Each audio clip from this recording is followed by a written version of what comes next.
So it is Wednesday here on Paganperspective, subs week. I am Brendan, aka Twister Witch. So this week's topic was sent to us by WeHawk100, and they were asking about, they're looking for videos and channels that do good descriptions and information on the sabbats, and also were saying that on the 21st of each month they light a bonfire and people just show up for it, which I find quite confusing. Because as far as I know, the 21st of each month, apart from the occasional equinox, doesn't really hold any significance. But I know that, for me personally, not that I really follow it, but I know that there is, for Hellenic Reconstructionism, they actually follow the new moon as their calendar. So they will hold different events for different deities for the following days of the new moon. And for me personally, in my tradition, the WildWood tradition, we have our own mythos and cycle that follows the 8 sabbats. So right now we've just celebrated Astara, and we're moving into Beltane, which for the WildWood is one of the biggest sabbat celebrations, because we will have a fairy parade through Brisbane City, and we all get dressed up in costumes. We'll have a big bell pole in the middle of Rome Mystery Parklands, and we will have dancing and singing and broom jumping and feasting, and then we go have a massive Beltane party afterwards, and it's pretty much incredible. In relation to channels about Sabbath videos, I've found a couple that I find to be quite reliable sources, which is Charming Pixie Flora and The Shoe Whisperer. So I will put links to both their channels. They have playlists that one's specifically listed as sabbats, and that's Charming Pixie Flora's channel. She'll have videos on things to create, things to make, all sorts of stuff. And then The Shoe Whisperer just has 8 sabbat videos that just kind of briefly outline the history behind all that. I don't really know what else to put in here. Like, for me personally, I've kind of, to realise what Sabbath we're coming up to, I really follow the natural cycle around me. So I'll be tuned in kind of to what's happening, like Astara, actually Imbolc, which I wasn't here for.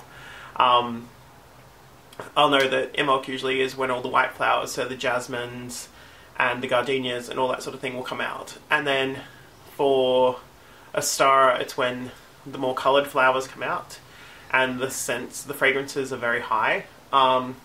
Beltane here, the jacaranda's flower, so we'll have, if you don't know what a jacaranda is, it's this beautiful large green tree that has these amazing purple flowers. So in Brisbane City around Beltane, we will have purple flowers covering the city, essentially, which is beautiful. For midsummer, it's when we start to get into our hot season in summer, but also where I am, it kind of gets into monsoonal season. So it tends to be more, you'll notice grasses and all that sort of thing. And then you start to get the bit of a die-off. Then you go into Lunasa, where you can kind of see more a food change here. So like the markets will start having more like wintry sort of foods starting to come out. And then you move into Mabon, or the autumnal equinox, which you tend to have more, will be, yeah, more of the same sort of seasonal fruits as the last sort of things coming out. Then we move into Samhain, which is when most of the plants have started to die off and they're starting to shut down for winter. And then you go into Yule, where pretty much all the plants, like, well, a lot of Australian plants are evergreen, so they're always in flower, but a lot of the European introduced species will have dropped their leaves and will be pretty much bare trees. The city kind of looks a bit skeletal. And then, yeah, you go back into, from Yule, you go back into Imbolc when the white flowers come out again. So the cycle is kind of very localised for me. I just kind of follow what happens here. And for me, that's very much part of my personal practice, because I work with the genus loci, aka the spirits of place, and just kind of see what they're doing at that sort of time. Tap into the energy around here, and just seeing, like, following weather patterns, following plant patterns. I'll actually put down another link if I can find it. A friend of mine runs a group called Druids Down Under, and she's tracked a chart following the seasonal celebrations she follows that she's got from her cycle. There's the traditional Wiccan Celtic cycles, and then there's also the local Aboriginal tribe cycles. So she's following all of that and seeing what sort of things link in, because being in the society we are now, back in the day with the Celtic festivals, a lot of it was based around food, and because we don't harvest or we don't have our own farms anymore, we kind of just rely on supermarkets and growers markets and all that sort of thing.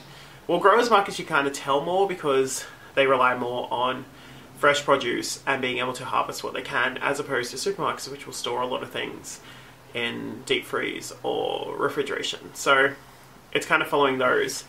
But yeah, it's just kind of really tapping into your local environment and seeing what is happening. I don't know what else to say about this, because it was kind of very simple, but yeah. Anyway, that's pretty much it for me this week. So much love and blessings, and blessed be. Bye.